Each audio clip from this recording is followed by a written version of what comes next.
Hello everyone, welcome to the channel. So in this video हम बात करेंगे intraday stocks for 15 सितंबर। Also हम एनालिसिस करेंगे bank Nifty and Nifty for 15 सितंबर।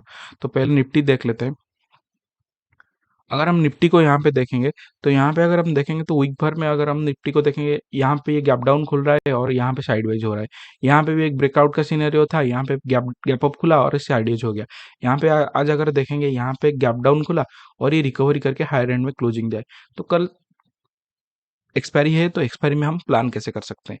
अगर यहाँ पे देखेंगे 18,100 के आसपास निफ्टी के लिए एक रेजिस्टेंस है और नीचे की तरफ 18,000 एक सपोर्ट है। तो 18,100 से लेकर 18,000 के अंदर निफ्टी अगर कहीं पे अगर निकलता है तो यहाँ पे हम एक स्ट्रैडल और स्ट्रैंगल बनाकर रख सकते हैं। 18,200 का सी हम शॉर्ट करेंगे, 18,000 का नीचे जितने पी हम है ये सब हम शॉर्ट करेंगे और यहाँ पे 12:30 और 12 ओ क्लॉक के बाद हम वेट करेंगे। जिस भी साइड हम ब्रेकआउट देता है, यहाँ पे एक डायरेक्शनल हम ऑप्शन बाइंग प्लान कर सकते हैं।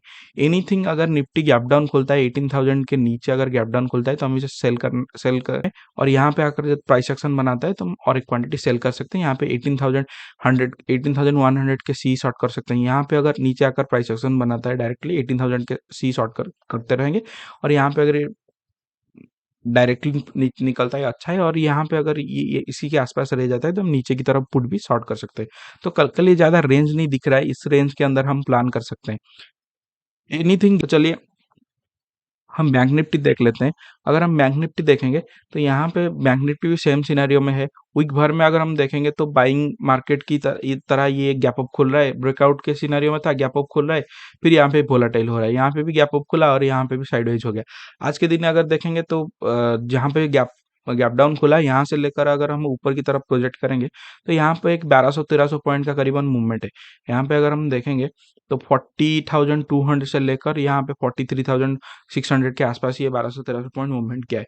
तो कल के लिए दिन हम इसके अंदर कहीं पे भी अगर 41,600 के आसपास इसका एक रेजिस्टेंस है, अगर यहाँ पे कहीं पे भी खुलता है तो हम इसके अंदर रेंज करके, यहाँ पे एक रेंज है, इस रेंज के अंदर हम प्लान कर सकते हैं।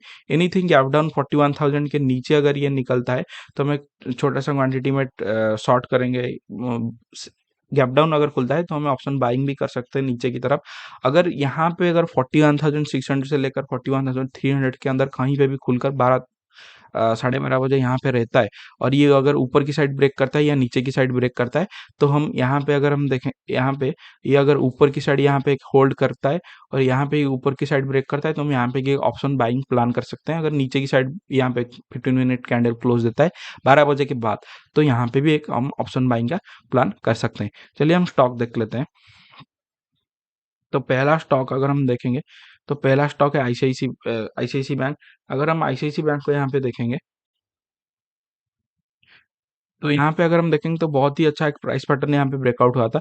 यहाँ पे अगर हम देखेंगे, यहाँ पे एक ब्रेकआउट था यहाँ पे और 900 के आसपास मैंने कहीं पे आपको सेल करने के लिए दिया होगा, लेकिन ये उसके अगले दिन ही गैप अप खुल गया तो यहाँ पे मूवमेंट नहीं हुआ, यहाँ से इनसाइड कैंडल बना है। और आज अगर हम देखेंगे तो बहुत ही अच्छा ब्रेकआउट है तो हम इसे कंटिन्यूशन में ट्रेड कर सकते हैं। तो 920 के ऊपर हम इसे प्लान कर सकते हैं। 4 से 5 रुपये का एक स्टॉप लॉस रहेगा और टारगेट जो हमारा होना चाहिए वो 1:2 होना चाहिए। तो चल एनीथिंग अगर 915 के नीचे अगर खुलता है या 915 के आसपास खुलता है तो हम इसे इग्नोर करेंगे, ट्रेड नहीं करेंगे। चलिए हम नेक्स्ट स्टॉक देख लेते हैं। तो नेक्स्ट स्टॉक है कोटक बैंक। अगर हम कोटक बैंक को यहाँ पे देखेंगे तो यहाँ पे एक बहुत ही अच्छा जगह पर क्लोजिंग दिया है। यहाँ पे अगर हम देखेंगे तो यहाँ पे इस लेवल इसके लिए एक रेजिस्टेंस की तरह एक्ट करा था। यहाँ पे अगर हम देखें बहुत बार टच हुआ है और यहाँ पे इसके हाइट्स इसके आसपास यहाँ पे क्लोजिंग दिया है। तो 1960 के ऊपर हम इसे कोटक बैंक को प्लान कर सकते हैं।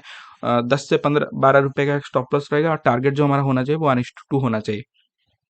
एनीथिंग 1950 या 45 के आसपास अगर खुलता है तो हम इसे इग्नोर करेंगे, ट्रेड नहीं करेंगे। चलिए नेक्स्ट स्टॉक देख लेते हैं। तो नेक्स्ट स्टॉक है लार्सन एंड टर्बो।